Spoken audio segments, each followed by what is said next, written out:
B15 Zacatecas presenta Diálogos El Registro, con las opiniones y los planteamientos que hicieron en el pasado reciente los protagonistas de la historia estatal. Diálogos con Silvia Montes.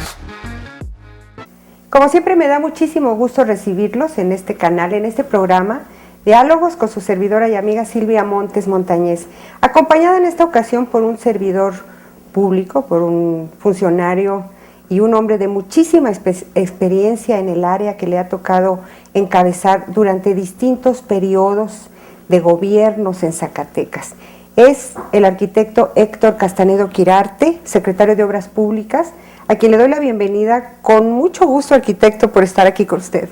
Silvia, muchas gracias. A mí también me da mucho gusto estar en esta ocasión platicando con usted, con todo el público que nos hace favor de vernos. Arquitecto, justo cuando estemos transmitiendo este programa, estaremos en la fecha en que se rinde el informe de gobierno, que desde luego va a tener otro formato. Estaremos atentos a cómo se desarrolla ese momento que es tan importante en Zacatecas.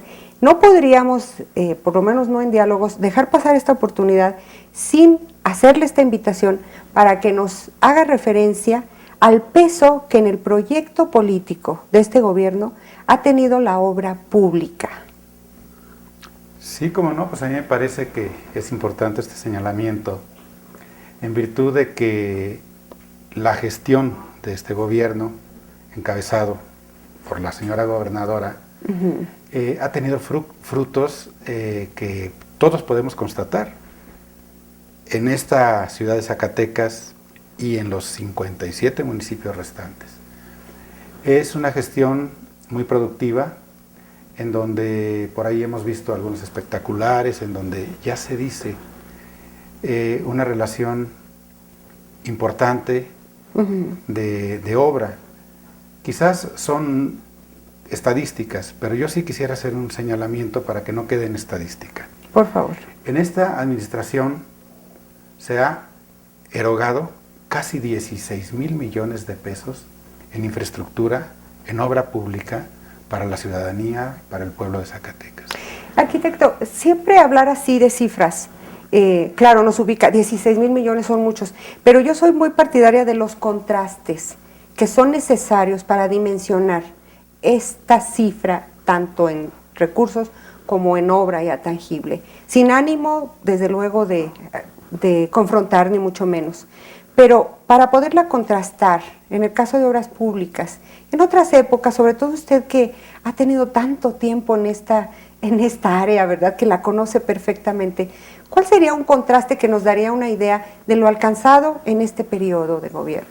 Bueno, como contraste es importante señalar este número al que yo me referí. Hablar de 16,000 millones de pesos quizás no nos diga nada, pero hablar de logros alcanzados quizás ya nos vaya acercando. Eso. Yo quisiera hacer un comentario, y que fue de lo primero que la gobernadora señaló desde el inicio de su administración, como fue la estrella de comunicaciones, a la que tanto hizo alusión y ahora vuelve a repetir. Perdón que lo interrumpa, ¿por qué le decimos estrella? ¿Por qué? Porque Zacatecas es un núcleo en el que confluyen todas las carreteras más importantes del país. Nada más que las teníamos sin modernizar. Eran carreteras antiguas, carreteras que se habían hecho desde los años 40, 50, 60, y las teníamos en las mismas condiciones. Entonces no era posible que Zacatecas estuviera al margen de lo que es el desarrollo carretero del país. La gobernadora se propuso conseguir recursos para que todas las vías de comunicación de Zacatecas se modernizaran y Zacatecas quedara integrado a la red nacional dentro de los ejes principales. Zacatecas seguía estando marginado dentro de estos ejes principales. Entonces, ¿qué fue lo primero? Acercarnos a la frontera. Iniciar la gestión para una carretera que parecía imposible. ¿Cuál? Hablar de Zacatecas a Saltillo, 350 kilómetros. Era una locura. Claro. Hablar de esa cantidad, de veras que nadie lo podía creer que se pudiera hacer en una administración de 6 años. ¿Y se está pudiendo hacer? Y se está pudiendo hacer a tal grado que nosotros dentro del territorio zacatecano estamos llegando ya en la actualidad muy cerca de Concepción del Oro, con la idea de que hacia finales de esta administración, la carretera hacia Saltillo esté terminada en todo lo que corresponde al ámbito zacatecano, más allá de Concepción del Oro. Sabemos que por el lado de Coahuila, la SCT, también con el impulso del Estado de Coahuila, está terminando su tramo. Entonces, estamos hablando de que de estos 350 kilómetros, 90 le corresponden a Coahuila y el resto a Zacatecas. Y esto también requirió de una gestión con el propio gobernador de Coahuila para conjuntar el esfuerzo. Efectivamente. Como sucedió lo mismo con San Luis Potosí. No fue sencillo, San Luis Potosí no lo tenía como una de sus prioridades. Claro. Sin embargo, la gestión de la gobernadora fue primero ante SCT y después con el propio gobernador de San Luis. Y se logró. Y se logró. Estamos hablando de que nos restaban 15 kilómetros finales, más un par de puentes a la altura de Salinas, tanto para salvar la vía de ferrocarril como en el entronque a la propia población. Esto se está haciendo en la actualidad. ¿Diríamos que este es otro pico de la estrella? Este es la otra estrella. Quizás los dos ejes más importantes, el del norte y el de San Luis Potosí, que nos conecta al centro con la Ciudad de México. Y en la actualidad nos conecta con todo el sur, en virtud de que ya el gobierno federal también está por concluir lo que llamamos el Arco Norte, que es la carretera desde Querétaro, entre Querétaro y la Ciudad de México, para entroncar con la carretera que va hacia Pachuca y entroncar finalmente con la carretera de Puebla.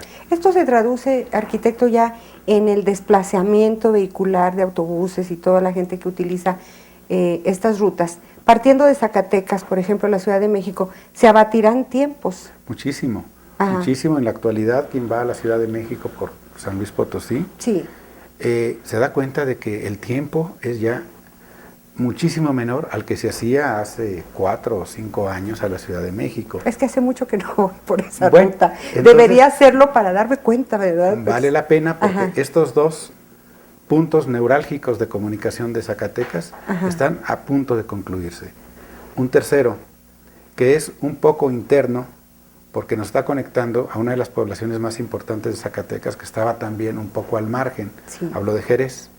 Se están atacando en la actualidad casi en su totalidad la construcción y modernización de 50 kilómetros, 25 de la salida norte de Zacatecas a la altura de La Escondida hasta Malpaso, y otros 25 de Malpaso a Jerez.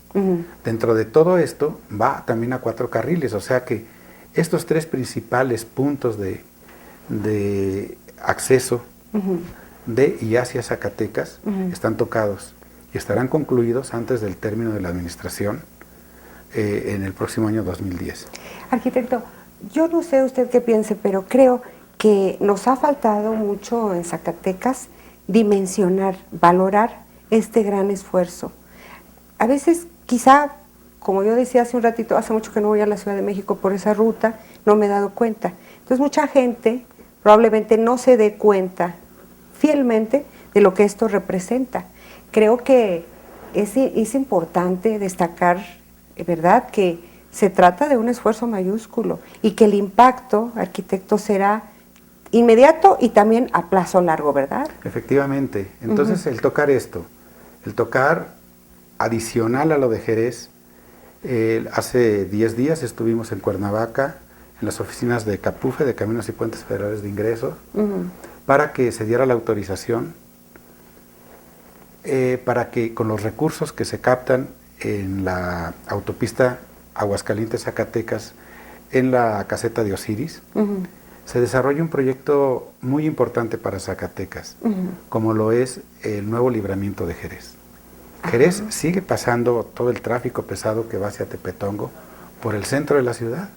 Entonces, con este libramiento estamos dándole también a Jerez ya una solvencia, en su interior, para que este nuevo pueblo mágico del país pueda brindar a quienes lo visitan otra imagen. Es un desahogo. Es un desahogo Ahí completo. Sí he ido yo con más frecuencia y tiene usted razón, siempre tenemos que entrar a las calles de Jerez y se pierde tiempo y es incómodo tanto para quien viaja como para los habitantes de Jerez. Efectivamente. Entonces esto se complementa a esta propia carretera. Y seguimos hablando de la Estrella. Sí. Hacia el norte teníamos también un problema con la conexión a Durango. Aquí también, dentro de esta gestión, se han conseguido los recursos suficientes para que la modernización desde Fresnillo hasta Durango se vaya haciendo. Fue lo mismo en gestión y plática sostenida entre la gobernadora y el gobernador de Durango. Se ha logrado conjuntar esfuerzos para que también se tengan dos frentes, tanto el que va de Zacatecas hacia Durango como el que viene de Durango hacia Zacatecas. Esto siempre nos reditúa en el tiempo. ¿Por qué? Porque si hay dos gobiernos interesados en lo mismo y en la misma gestión, la Secretaría de Comunicaciones y Transportes evidentemente que apoya este tipo de proyectos. No le queda otro remedio porque y los tiempos se van a la mitad. Claro. Porque viene un frente y viene el otro y siempre llegamos en el punto donde convergen la línea divisoria entre ambos estados. Entonces, esta es otra obra importante. Y para terminar, pudiéramos hablar de lo que es la modernización de la antigua carretera 45 Aguascalientes. También esa. Sí, por Ojo Caliente y Luis Moya, que también inició ya su modernización. De esta manera, Zacatecas comienza a estar integrado a una red carretera actual, moderna, para que Zacatecas no quede de paso por las autopistas importantes como nos estaba sucediendo. Durante décadas, además. Durante décadas. Ajá. Entonces, si habláramos de esto, decirles que de esos 16,000 millones de pesos, 3,500 millones se han destinado para la modernización de estas autopistas. Y estos 16,500 millones son durante todo el sexenio. Durante los 5 años. Ah, pues sí, tienes razón, estamos Son en el 5 quinto años, año, sí, claro. efectivamente.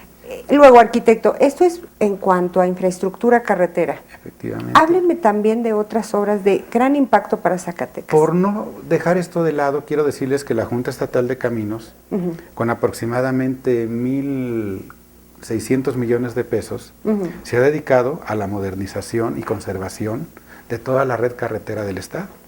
Entonces esto hace un equilibrio entre las grandes vías de comunicación carretera que atraviesan de manera federal y troncal a Zacatecas con la red estatal que maneja el propio estado de Zacatecas. Entonces a través de la Junta Estatal de Caminos se ha hecho este complemento y equilibrio para que nuestra red se encuentre adecuadamente conservada.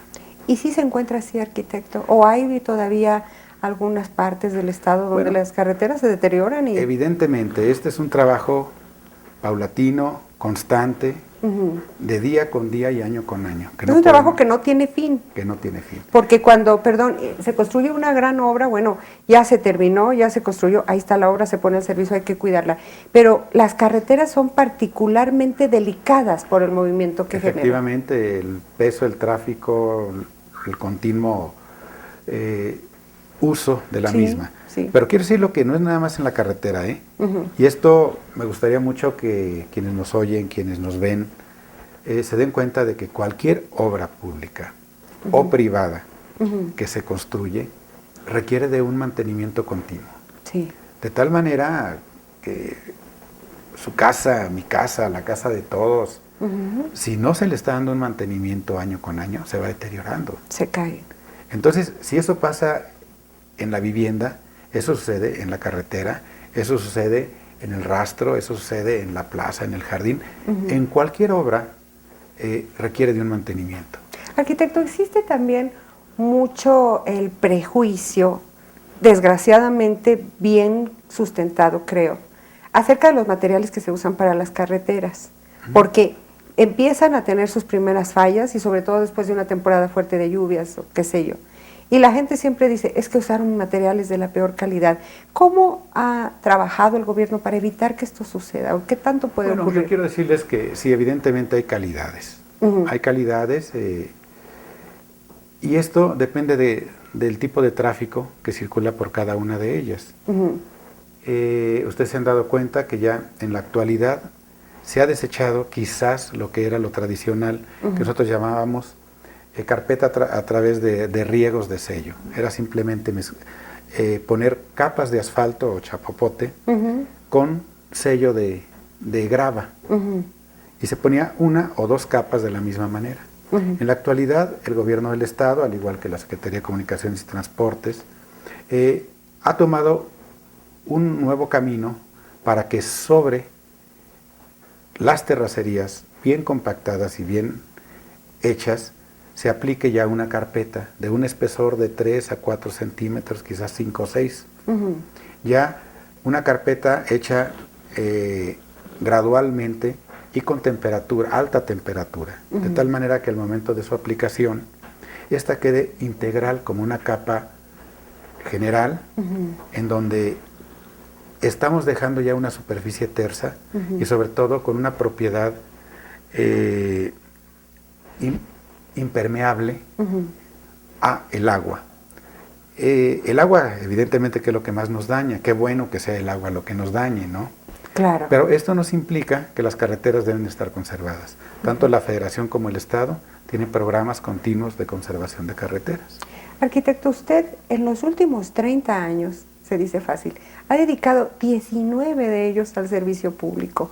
¿Ha visto usted, arquitecto, cómo evolucionan las posibilidades de tener mejores obras? Por ejemplo, esto que me acaba de explicar, de tener otras alternativas para dejar encima de determinada capa, otra capa mejor, etcétera, etcétera. ¿Cómo también valora las obras, la infraestructura de otro tipo que se ha ido construyendo en todos estos años que usted ha tenido la oportunidad excepcional de vivir tan de cerca este desarrollo? Sí, bueno, pues evidentemente la infraestructura urbana. Dentro de la infraestructura urbana y hablando también de sistemas de vialidad, yo quisiera comentarles que quizás lo que más motiva al desarrollo urbano son las vías de comunicación internas en las ciudades. Hablo de bulevares, hablo de nuevas calles, hablo de estas vialidades que fomentan e incentivan el crecimiento de las ciudades. Si pusiéramos como ejemplo lo que es la conurbación Zacatecas-Guadalupe, en estos tiempos, desde 1980, en que pudiéramos platicar a la fecha, ha habido programas paulatinos subsecuentes para poder comunicar a dos de las ciudades más complicadas de comunicarse en el país. ¿Qué son? Por la topografía, Guadalupe con Zacatecas. ¿Quién dijera, verdad, que son de las más complicadas para comunicarse en el país? Sí. ¿Por qué? ¿Por qué? Porque estamos en una ciudad plana, que es Guadalupe, pero a través de una cañada se tiene que comunicar con una ciudad como Zacatecas, que está construida a las faldas de varias serranías y también en el fondo de la misma cañada. Tenemos una comunicación difícil. ¿Por qué? Porque tenemos que hacerlo a través de vías longitudinales que tienen que cruzar por arroyos, ¿sí? Como la principal, el bulevar es un arroyo, ¿no? Y vamos bordeando un arroyo, que es quizás la columna vertebral. Esta columna vertebral, desde el 80 fueron 15 kilómetros, y sobre ese eje comenzó a crecer la ciudad, o las ciudades.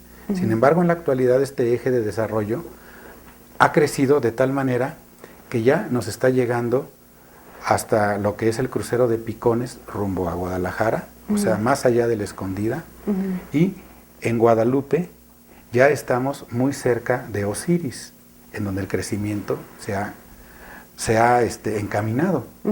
De esta manera, lo que fue originalmente un crecimiento en 15 kilómetros, lo tenemos ya establecido en 25 kilómetros. Quisiera ponerles un ejemplo de que la Ciudad de México durante mucho tiempo creció a lo largo de un eje primordial que era la Avenida Insurgentes. Claro. 30 kilómetros desde la entrada de Cuernavaca hasta Indios Verdes en la salida a Pachuca. En la actualidad esto ya tiene muchas formas de crecimiento, pero esto fue lo que rigió el crecimiento durante muchos años. 30 kilómetros.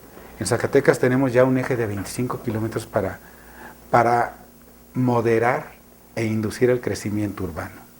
Esto evidentemente que ha contemplado no simplemente este eje principal, sino todos los ejes que paralelos al mismo deben de estarse planeando y ejecutando, así como los transversales que nos comuniquen a cada uno de estos ejes. Arquitecto, ¿ha sido difícil en todo este tiempo convencer a la población zacatecana de la pertinencia de este tipo de alternativas o simplemente se han dado con toda naturalidad?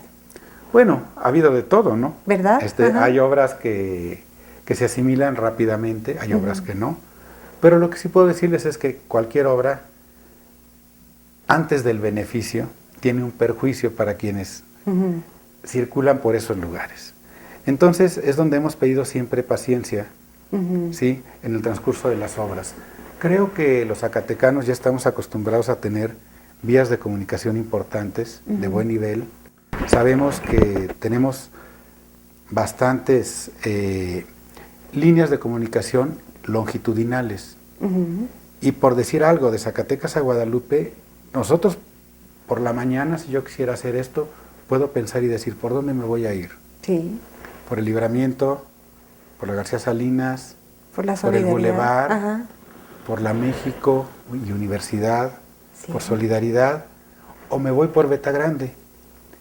Y todas estas que mencioné nos van a llevar a un mismo destino. Algo impensable hace mucho tiempo. Exactamente. Ajá. Entonces, creo que quizás no lo pensemos cotidianamente, de que tenemos toda esa cantidad de alternativas, pero si lo analizamos y vemos esto, decimos, bueno, realmente Zacatecas tiene forma de comunicarse.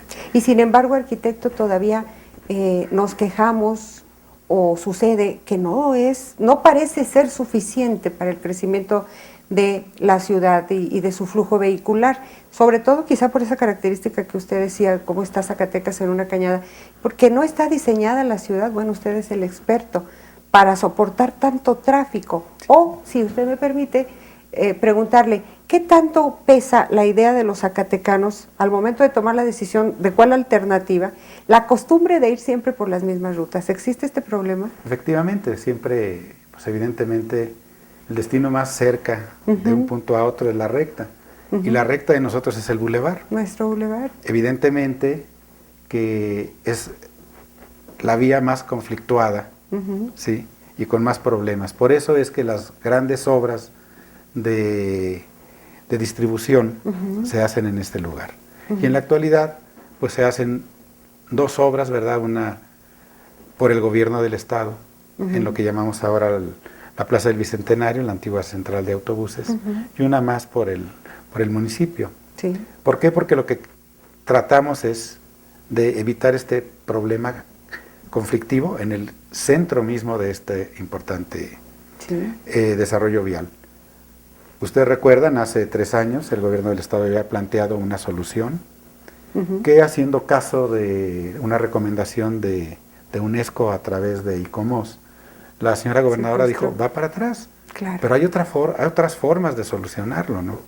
Y es por eso que estamos haciendo estas nuevas formas de solucionarlo a través de ciertos túneles para sacar el flujo de salida del centro histórico rumbo a Guadalupe,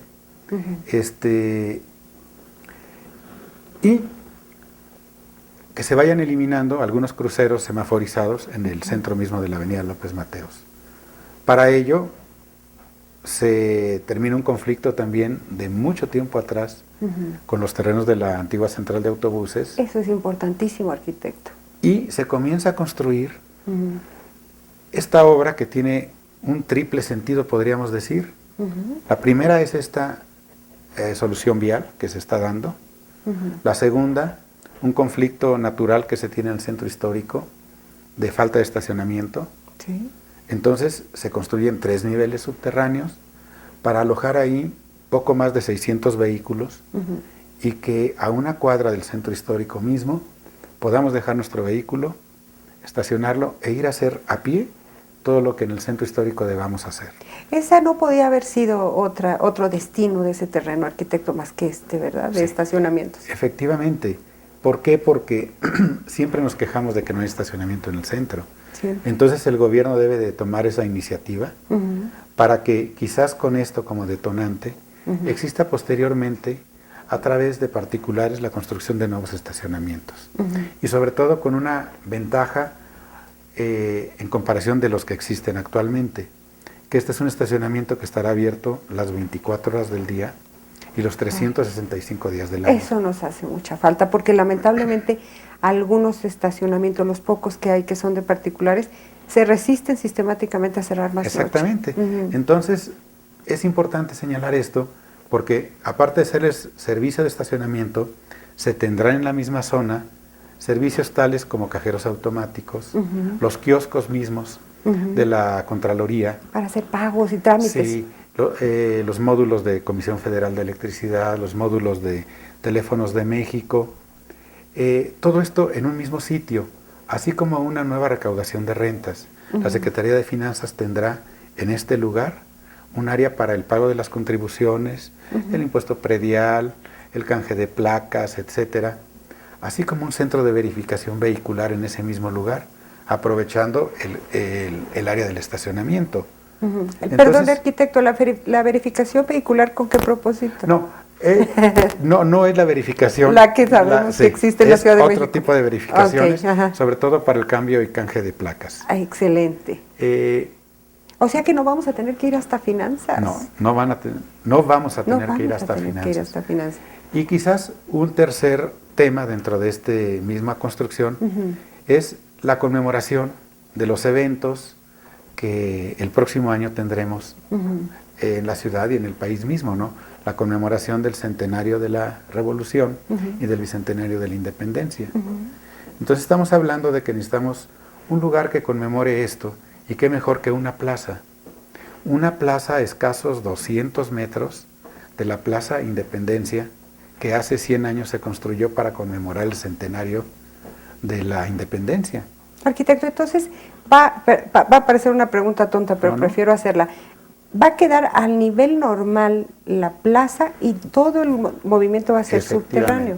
Efectivamente, es una obra muy importante. La ciudad va a ganar un espacio más. Así es. Un espacio para nosotros los ciudadanos, en donde, aparte de esta gran plaza, en donde habrá algunos elementos escultóricos, una fuente casi interactiva, porque se podrá jugar con los chorros, con los movimientos de la propia fuente. Habrá una ludoteca para niños de 6 a 12 años, niños de primaria que podrán ir a este sitio. Platíquenos qué es una ludoteca, por favor. Es un lugar en donde los niños pueden pasar media hora, 1 hora, 2 horas o más, jugando, educándose, de una manera muy sencilla, muy ágil de pasar el tiempo. Es jugar aprendiendo. Exacto. Eso es básicamente el tema de una ludoteca. Esa es la actividad lúdica, jugar aprendiendo. Jugar aprendiendo. Todo esto va a estar en esa plaza. Todo esto. Entonces es un proyecto importante para Zacatecas, porque en conmemoración de este bicentenario y centenario, este sitio brindará a todos quienes por ahí circulan, tanto vehicular como peatonalmente, algo que hacer o algún servicio que recibir. Y en un punto estratégico de la ciudad. Es el terreno baldío en la actualidad más importante del centro de la ciudad de Zacatecas. Además, no es un terreno que haya llegado a esta posibilidad que se está desarrollando por casualidad, no era un terreno ocioso ni mucho menos. Hubo también un proceso legal muy intenso para concluir con un conflicto de muchísimos años, y esa es otra parte que yo sí quisiera mencionar dentro de la lectura política por el peso que tuvo, porque arquitecto, en otros tiempos, lo opino con toda responsabilidad, faltó esa voluntad política para resolver un problema y luego ya darle utilidad a ese gran espacio. Pues sí, efectivamente. No era fácil. Fue un problema de 3 administraciones. Así es, arquitecto. ¿sí? Y que hasta en esta administración realmente se tomó una decisión, como bien lo dice, ¿verdad? Hubo la voluntad política para resolver un problema de esta naturaleza. Así es. Arquitecto, cuando comenzamos la conversación me hablaba usted de obras en Zacatecas, es decir, en los 57 municipios del estado. ¿Cuáles son las más destacadas a nivel interno, es decir, en el interior del estado? Quisiera hablar de 2 temas importantes. Sí, señor. Uno que es el agua potable, el saneamiento. Muy bien. En Zacatecas tradicionalmente habíamos trabajado en abastecer de agua potable a poblaciones, a poblados, a cabeceras, a comunidades. Sin embargo, habíamos descuidado el tema del tratamiento de las aguas residuales. Zacatecas, al inicio de esta administración, tenía un rezago verdaderamente impresionante porque estábamos tratando alrededor del 5 o 6% del agua residual. Se nos quedaba el 95% como agua residual. Como agua sucia, ¿verdad? Agua Simplemente. Sucia, con el consecuente impacto desde cualquier punto de vista. Efectivamente. En esta administración se tomó la decisión, la gobernadora es una decisión muy valiente, porque no cualquiera le gusta conseguir recursos para enterrarlos. Pues yo creo que casi a nadie. Entonces son recursos que no se ven. Sin embargo, fue decisión de ella y de este gobierno que se iniciara en Zacatecas una cultura para el tratamiento de las aguas residuales. A la fecha les puedo decir que se han construido ya 25 plantas de tratamiento en todo el estado. Todo el estado. 24 plantas potabilizadoras de agua también. Y también en todo el estado. En todo el estado. Y la idea es que si en la actualidad hemos subido del 6% que se trataba a casi un 30% en la actualidad, dentro de un año, con la construcción de la planta de tratamiento para Zacatecas y Guadalupe en Osiris y para Zacatecas en El Orito, estemos llegando a un 42-43% de tratamiento. Esto, aunque no llegamos al 50, al 50, quiero decirles que ya estaríamos sobre la media nacional. Y también este fue un asunto de voluntad política. Es voluntad política. Al que tampoco en otros tiempos quizá, bueno, no quizá, evidentemente, no hubo esa voluntad política porque es muy caro, arquitecto. Alguien podría decir, es que no se hizo antes porque se necesitaba muchísimo dinero. Pues sí, sí es muy caro, pero por eso la gestión y por eso lo que usted decía, ha sido intensa. Nadie quiere el recurso para enterrarlo. Y ha fructificado, porque aquí estamos hablando de que son casi 1.200 millones de pesos los que se han invertido en este rubro. Impresionante realmente. Y hablando también de lo que ha sucedido en el Estado, el tema de la salud. Sí. La salud, que yo la veo desde el punto de vista de infraestructura, no desde el punto de vista médico, porque seguramente ya en salud le podrán hablar de esto, pero... Sí, a usted le toca la cuestión de los edificios. Pero sí decirles que en estos 5 años se han construido o repuesto 50 centros de salud en todo el estado. 50. Se han construido 12 unidades médicas que conocemos como UNEMES, que tienen un cierto grado de especialidad cada una de ellas. Se han construido 4 hospitales, sí, Loreto, el psiquiátrico, el de la mujer, y comentarles el de Nochistlán, Nochistlán, el de Nochistlán, y comentarles que en la actualidad se construye el nuevo Hospital General para Zacatecas, un hospital que casi alcanza el 3er nivel por el grado de especialidades que maneja. Es un hospital para 120 camas, con este nivel de especialidades, con área de consulta externa, el área de gobierno y un auditorio para un área académica. Arquitecto, ¿este está en el mismo edificio del Hospital General? No, ¿Dónde está ubicado? Un hospital que se está construyendo en la salida norte de Zacatecas, a los pies del Cerro del Gato, en donde se construye Ciudad Gobierno, y que estará terminado para el mes de mayo del año próximo. A veces pensamos, o por lo menos yo, si en realidad va a alcanzar el tiempo para poder entregar todas estas obras. Los arquitectos están acostumbrados a trabajar bajo mucha presión. Así es, arquitectos, ingenieros, quienes estamos dentro de este ramo de la infraestructura o la obra Perdóneme pública. que le cuente una anécdota, no recuerdo quién decía, creo que era Genaro Borrego, ex gobernador. Alguna vez estábamos viendo una obra, yo por supuesto cubriendo periodísticamente, y alguien le dijo, va a estar lista para tal fecha.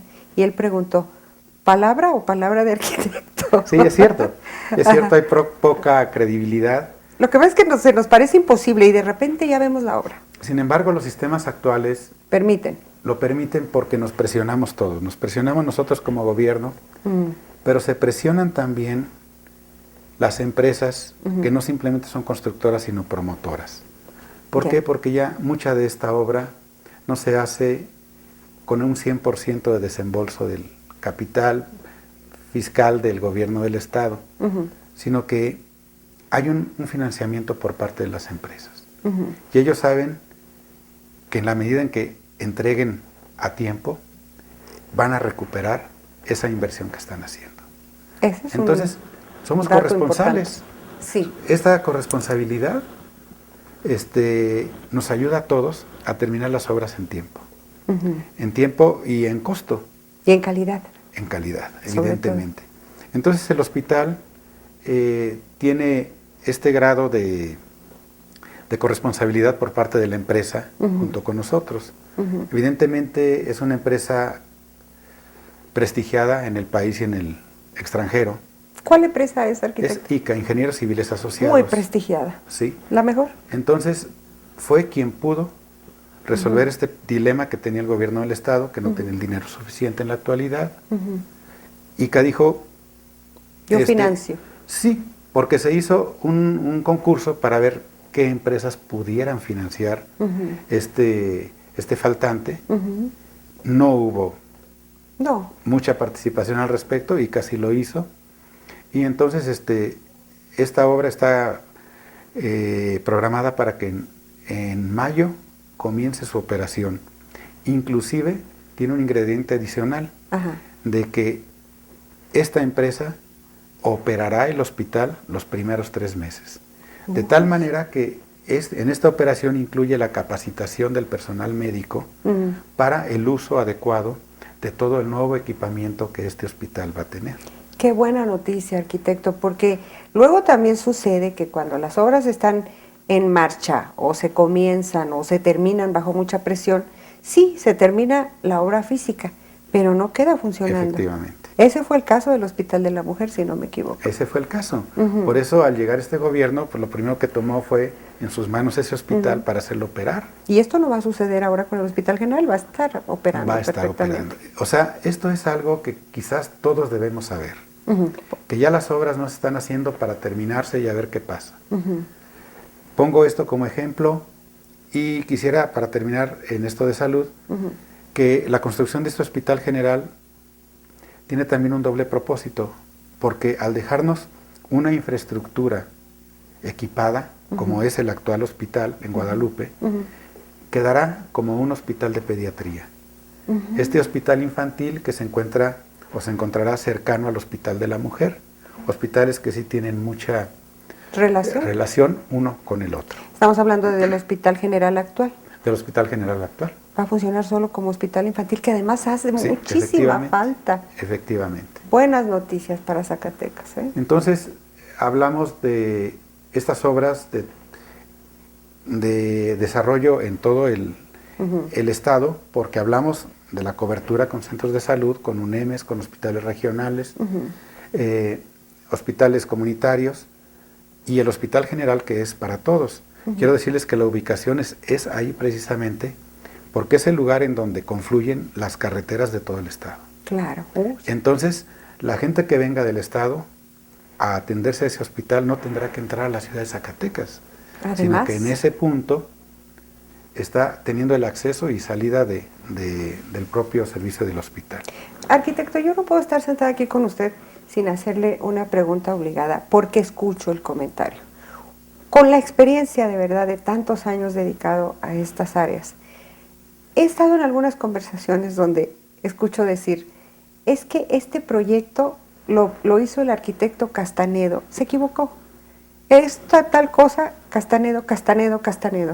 Yo le quiero preguntar, ¿qué tanta participación tiene usted al momento de presentar el proyecto, X proyecto? ¿O simplemente es usted un ejecutor de instrucciones? No, bueno, yo quiero decirles, he hablado ahorita de 2 temas que no son exactamente de la Secretaría de Obras Públicas. Hablamos de lo que son las carreteras que se hacen a través de la SCT y de la Junta Estatal de Caminos. He hablado de agua potable y alcantarillado que se hacen a través de la Comisión Estatal de Agua Potable y Alcantarillado de Zacatecas, la CEAPA. Claro. He hablado de salud, que aunque tiene sus propios programas, hay un convenio con la Secretaría de Obras Públicas para que sea ella quien licite y ejecute las obras de infraestructura de salud. Pero usted sí juega un papel muy importante a la hora de proponer. Sí, ¿por qué? Porque dentro de una planeación que cada una de estas áreas a las que hago alusión ha tenido a través del Plan Estatal de Desarrollo, nosotros tenemos que intervenir. Necesariamente. Necesariamente dentro de la misma planeación y, en el caso de obras públicas, en la ejecución de muchas de las obras. Obras públicas como tal ejerce un recurso importante para cierto tipo de obras de infraestructura, pero conviene con muchas de las dependencias del gobierno del Estado la ejecución de sus obras. Entonces, ese es el caso de lo que hemos hablado, de turismo, por ejemplo, también, y en donde con turismo podemos tocar quizás uno de las otras obras importantes de esta administración, como lo es el Palacio de Convenciones. Exacto. ¿Sí? Que también ha generado alguna polémica en cierto sector de la población, el muy crítico, el de los periodistas grillos, entre los que me incluyo. Somos muy dados a estar criticando. Es que ese Palacio de las Convenciones, ¿para qué? Es más, y sí me tomo la licencia de comentarlo, un compañero periodista me decía el otro día con muy buen sentido del humor, el Palacio de las Pretensiones. Y nos reímos.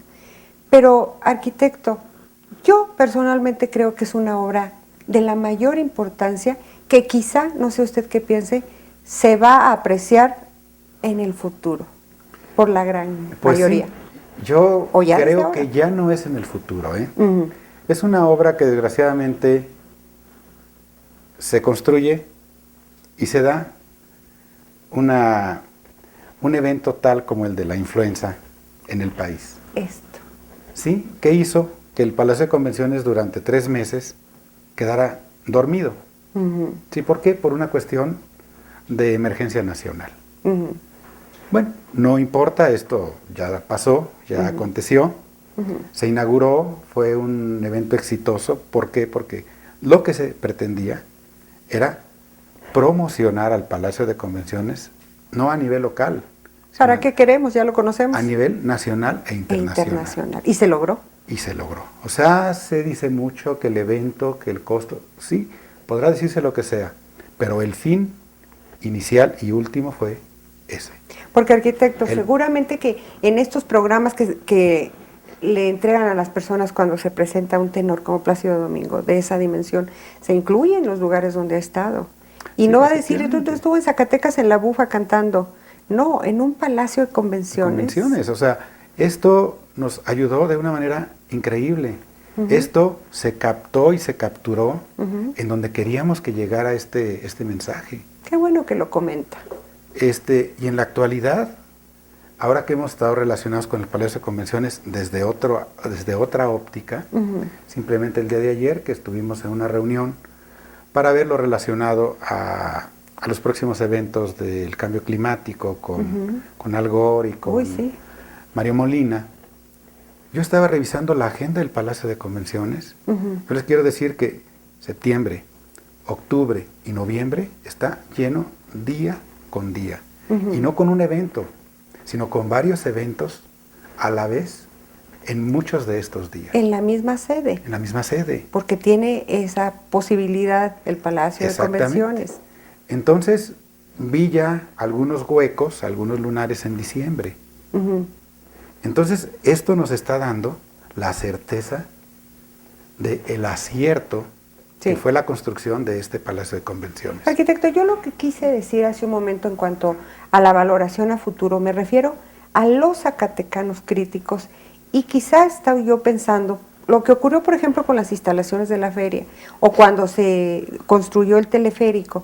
La gente no aceptaba que eso estuviera sucediendo y ahora resultan hasta insuficientes. ¿Sí? Yo puedo asegurar que va a llegar el día en que el Palacio de Convenciones pudiera ser insuficiente para todo lo que va a haber y entonces quedará más que justificada esta obra. Efectivamente, y qué bueno que se tocan esos temas. La feria ya saturada sigue dando el servicio 30 años después de su construcción. Así es. El teleférico sigue siendo un ícono turístico de Zacatecas, porque no hay visitante que venga a Zacatecas que no nos diga, oye, quiero ir al teleférico. Así es. ¿Sí? O que viene por eso, a conocerlo. Paraíso Cascán. Así es. Que también tiene 30 años, ¿no? Sigue siendo el centro social recreativo por excelencia del estado de Zacatecas. Y claro que merecía Zacatecas un palacio de convenciones. En eso yo no intervine. Era otra época, pero la de hace 30 años. Porque es más de 30 años, ¿no? Esto se hizo en la época del general Pámanes. Pero yo sí quiero decirles que cuando se inicia la construcción del Boulevard Zacatecas-Guadalupe con 10 carriles, con 6 carriles, hubo una serie de críticas en el mismo tenor. Nos decían que si se iba a llenar de burros, de bicicletas, si iban por ahí a acarrear ¿sí? ¿Y ahora a las qué tal? vacas. Entonces, en la actualidad es insuficiente. Se han tenido que estar haciendo nuevas vías de comunicación. Entonces siempre es una crítica quizás natural. Eso. Muchas veces es chusca, sí, pero las obras se tienen que hacer en el momento. Yo quisiera decirles algo sobre el Palacio de Convenciones. El Palacio de Convenciones se hizo el único año que hubo posibilidad de hacerse. Si lo hubiéramos querido hacer este año, ya no había la posibilidad. Por cuestiones financieras, obviamente. Sí. Y un año antes tampoco hubiera sido posible. Se hizo en ese año en que se pudo hacer. Y ese es realmente el costo de la oportunidad. El costo de la oportunidad no habla de pesos y centavos, habla del lugar y momento preciso para que eso se haga. Y ahí está. Está construido y comienza a desarrollarse dentro de los parámetros a los que se había enfocado. Entonces es algo importante. Hablaba de esto en relación a los convenios que hace la Secretaría de Obras Públicas con diferentes dependencias estatales. En este caso, convenimos con el área de turismo, con la Secretaría de Turismo, el hacer tanto esta obra como muchísimas obras más.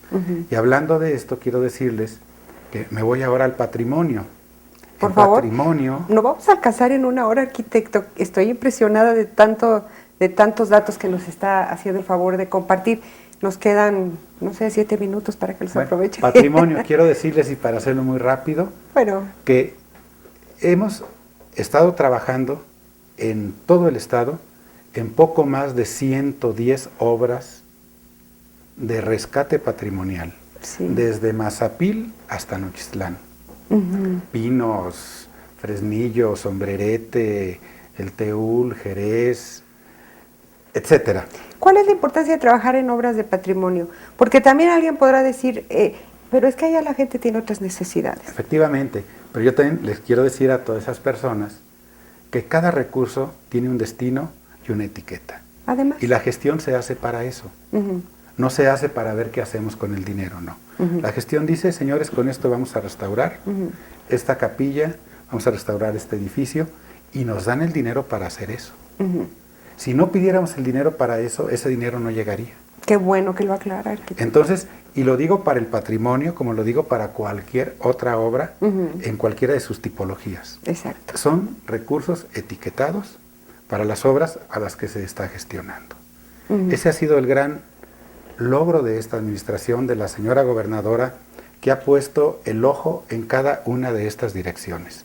Quizás para terminar, me gustaría hablar de un programa que ha manejado la Secretaría de Obras Públicas directamente, como es el peso a peso de cemento, en donde la Secretaría durante estos 5 años, el gobierno del Estado a través de esta Secretaría ha invertido en casi 300,000 toneladas de cemento, en donde el gobierno del Estado pone un peso y los municipios otro peso. Con esto se han hecho obras de rehabilitaciones, de mejoramientos de vivienda, de obras municipales como jardines, parques, rastros, presidencias municipales, etcétera. Pero quizás donde más se ha reflejado es en la pavimentación, dignificación de las calles, de cabeceras municipales y de comunidades. Con este recurso se han pavimentado alrededor de 3 millones de metros cuadrados en 5 años. 3 millones de metros cuadrados. Esto se incrementa con 2,5 millones de metros cuadrados que se han pavimentado a través de otro programa del gobierno del estado que también es peso a peso, de pavimentación a través del módulo asfáltico. O sea, con las carpetas que hablábamos, sí, pavimentamos dentro de esta misma modalidad calles, accesos y vialidades, también de comunidades y cabeceras municipales. Con estos 5,5 millones de metros cuadrados pavimentados, podemos hablar de que si esto lo tradujéramos a una carretera de 7 metros de ancho, estaríamos hablando de 800 kilómetros pavimentados. Si habláramos en distancia, 800 kilómetros hay de la Ciudad de México a Concepción del Oro. Esa es la distancia. O de Zacatecas a Querétaro, pero en ida y vuelta. 2 carriles de un lado y 2 carriles del otro. Entonces, esto ha cambiado la calidad de vida sí, de muchas cabeceras municipales y de muchas comunidades en el estado. Y ha sido un esfuerzo verdaderamente importante porque lograr tantos metros, arquitecto, ahorita hace usted comparaciones, ¿verdad? Para que entendamos la dimensión, pero yo vuelvo a lo mismo, como un contraste en otros tiempos, no se alcanzaban estas cifras tan interesantes. No, efectivamente. Efectivamente no. Efectivamente, este programa de peso a peso ha sido importantísimo para cada uno de los 58 municipios. Bien, arquitecto. Porque ha hecho obra con este recurso, pero además ha generado mano de obra en cada uno de los municipios y comunidades. Ese es otro aspecto también muy importante. Arquitecto, antes de que terminemos, hábleme de las perspectivas actuales con estos recortes presupuestales que nos están afectando en todo el país. Pues sí, bueno, evidentemente comentarles que las obras a las que hemos hecho referencia, y sobre todo las que se encuentran en proceso, estaban dentro de una planeación económica. Sí, hablo quizás de esta Plaza del Bicentenario, hablo de lo que es el Hospital General de Zacatecas, hablaría de algunas obras en proceso como es un paso a desnivel sobre las vías del ferrocarril en la carretera Fresnillo, ¿sí? Sí. Que es la primera etapa del distribuidor que va al aeropuerto. Está presupuestado. Hemos hablado con el secretario de Finanzas, la gobernadora lo ha dicho, son obras que se deben de terminar, tienen la prioridad. Los programas sociales que se han implementado en todo el estado, como es ese mejoramiento de vivienda a través del piso firme, del techo digno, que seguirán. Y este programa de peso a peso, que es el que se está valorando, para que no se detenga. ¿Por qué? Porque es lo que hace fuerte a los municipios ante esta crisis, ¿no? Claro. ¿Por qué? Porque no simplemente se genera la obra pública necesaria en la comunidad o la cabecera, sino que genera la mano de obra indispensable para que haya esta fuente de trabajo en estos lugares.